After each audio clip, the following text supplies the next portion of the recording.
నిర్మల్ జిల్లా ఖానాపూర్ మండలం ఎర్వా చింతల్లో ధాన్యం కొనుగోలులో కోతలపై ఆగ్రహం వ్యక్తం చేశారు రైతులు.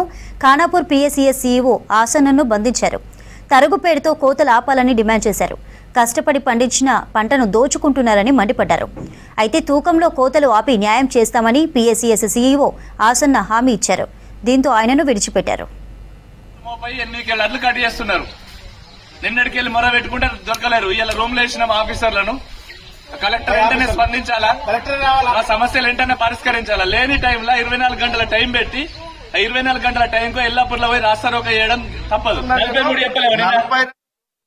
నేను 100 సంచులు అడ్డు జోకిచ్చిన 100 సంచులు అడ్డు జోకిస్తే పక్కకు బీర్నంది రంగపేట అని ఉంటుంది, మస్కాపూర్, సుర్జాపూర్, బాదనకుర్తి. నేను 5-6 ఊర్లకు ఫోన్ చేసిన పట్టి వేయమని.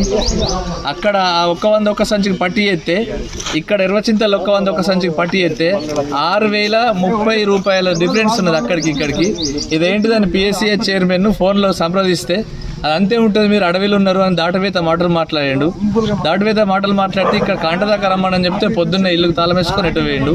ఈ పిఎస్సిఎస్ సీఓను పంపించండి. ఇప్పుడు ఈ సీఓను గ్రామ రైతులంతా కలిసి గెరవ్ చేసి ఈ స్కూల్లో బంధించడం జరిగింది. కలెక్టర్ గారు వెంటనే స్పందించి సంబంధిత అధికారులను పంపించి ఈ సమస్యను పరిష్కరించాలని 2 చేతులు జోడించి దండం పెట్టి రిక్వెస్ట్గా కలెక్టర్ గారికి విన్నవించుకుంటున్నాం.